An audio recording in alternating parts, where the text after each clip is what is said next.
Now Sarai, Abram's wife, had borne him no children. And she had an Egyptian maidservant whose name was Hagar. So Sarai said to Abram, "See now, the Lord has restrained me from bearing children. Please, go into my maid, perhaps I shall obtain children by her." And Abram heeded the voice of Sarai. Then Sarai, Abram's wife, took Hagar her maid, the Egyptian, and gave her to her husband Abram to be his wife, after Abram had dwelt 10 years in the land of Canaan. So he went in to Hagar, and she conceived. And when she saw that she had conceived, her mistress became despised in her eyes. Then Sarai said to Abram, "My wrong be upon you. I gave my maid into your embrace, and when she saw that she had conceived, I became despised in her eyes. The Lord judge between you and me." So Abram said to Sarai, "Indeed your maid is in your hand, do to her as you please." And when Sarai dealt harshly with her, she fled from her presence. Now the angel of the Lord found her by a spring of water in the wilderness, by the spring on the way to Shur. And he said, "Hagar, Sarai's maid, where have you come from, and where are you going?" She said, "I am fleeing from the presence of my mistress Sarai." The angel of the Lord said to her, "Return to your mistress, and submit yourself under her hand." Then the angel of the Lord said to her, "I will multiply your descendants exceedingly, so that they shall not be counted for multitude." And the angel of the Lord said to her, "Behold, you are with child, and you shall bear a son. You shall call his name Ishmael, because the Lord has heard your affliction. He shall be a wild man, his hand shall be against every man, and every man's hand against him. And he shall dwell in the presence of all his brethren." Then she called the name of the Lord who spoke to her, "You are the God who sees," for she said, "Have I also here seen him who sees me?" Therefore the well was called Bir Lahai Roi. Observe, it is between Kadesh and Bered. So Hagar bore Abram a son, and Abram named his son, whom Hagar bore, Ishmael. Abram was 86 years old when Hagar bore Ishmael to Abram. When Abram was 99 years old, the Lord appeared to Abram and said to him, "I am Almighty God, walk before me and be blameless. And I will make my covenant between me and you, and will multiply you exceedingly." Then Abram fell on his face, and God talked with him, saying, "As for me, behold, my covenant is with you, and you shall be a father of many nations. No longer shall your name be called Abram, but your name shall be Abraham, for I have made you a father of many nations. I will make you exceedingly fruitful, and I will make nations of you, and kings shall come from you. And I will establish my covenant between me and you and your descendants after you and their generations, for an everlasting covenant, to be God to you and your descendants after you. Also I give to you and your descendants after you the land in which you are a stranger, all the land of Canaan, as an everlasting possession, and I will be their God."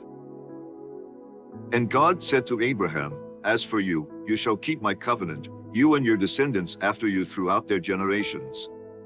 This is my covenant which you shall keep, between me and you and your descendants after you. Every male child among you shall be circumcised. You shall be circumcised in the flesh of your foreskins, and it shall be a sign of the covenant between me and you. He who is 8 days old among you shall be circumcised, every male child in your generations, he who is born in your house or bought with money from any foreigner who is not your descendant.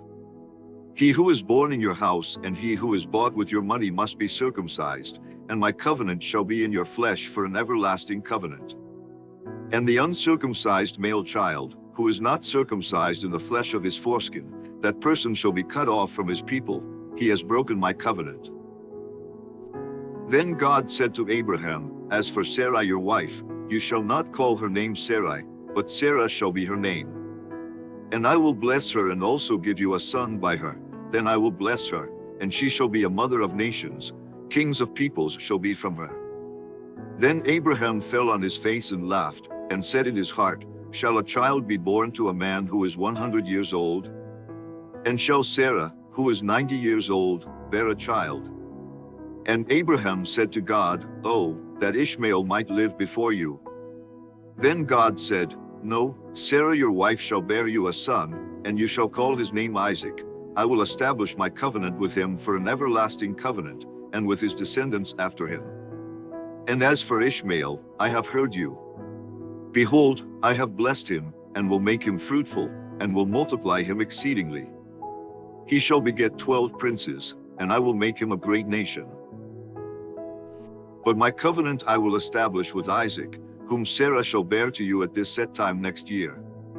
Then he finished talking with him, and God went up from Abraham. So Abraham took Ishmael his son, all who were born in his house and all who were bought with his money, every male among the men of Abraham's house, and circumcised the flesh of their foreskins that very same day, as God had said to him. Abraham was 99 years old when he was circumcised in the flesh of his foreskin. And Ishmael his son was 13 years old when he was circumcised in the flesh of his foreskin.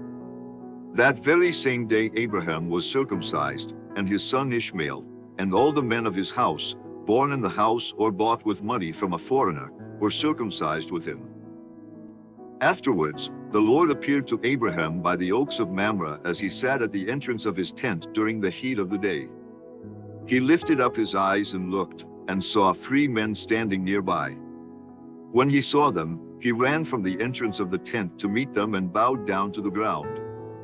And he said, My Lord, if I have now found favor in your sight, do not pass on by your servant. Let a little water be brought, and wash your feet, and rest yourselves under the tree. And I will bring a morsel of bread, that you may refresh your hearts. After that, you may pass by, since you have come to your servant. And they said, Do as you have said. So Abraham hurried into the tent to Sarah and said, Quickly, prepare 3 measures of fine flour, knead it, and make bread cakes. Then Abraham ran to the herd and took a tender, choice calf, and gave it to the servant, who prepared it quickly. And he took curds and milk and the calf that he had prepared, and set it before them, and he stood by them under the tree while they ate. Then they said to him, Where is Sarah your wife? He replied, There, in the tent. And he said, I will certainly return to you according to the time of life, and behold, Sarah your wife shall have a son. And Sarah was listening at the tent entrance, which was behind him. Now Abraham and Sarah were old, well advanced in age, and Sarah had passed the age of childbearing. Therefore Sarah laughed within herself, saying, After I have grown old, shall I have pleasure, my Lord being old also? And the Lord said to Abraham, Why did Sarah laugh, saying, Shall I surely bear a child, since I am old? Is anything too difficult for the Lord? At the appointed time I will return to you, according to the time of life, and Sarah shall have a son. But Sarah denied it, saying, I did not laugh, for she was afraid. And he said, No, but you did laugh. Then the men rose up from there and looked toward Sodom, and Abraham went with them to send them on the way. And the Lord said, Shall I hide from Abraham what I am doing? Since Abraham shall surely become a great and mighty nation, and all the nations of the earth shall be blessed in him. For I have known him, in order that he may command his children and his household after him, that they keep the way of the Lord, to do righteousness and justice, that the Lord may bring to Abraham what he has spoken to him. And the Lord said, Because the outcry against Sodom and Gomorrah is great, and because their sin is very grave, I will go down now and see whether they have done altogether according to the outcry against it that has come to me, and if not, I will know. Then the men turned away from there and went toward Sodom, but Abraham still stood before the Lord. And Abraham came near and said, Would you also destroy the righteous with the wicked? Suppose there were 50 righteous within the city, would you also destroy the place and not spare it for the 50 righteous that were in it? Far be it from you to do such a thing as this, to slay the righteous with the wicked, so that the righteous should be as the wicked. Far be it from you. Shall not the judge of all the earth do right?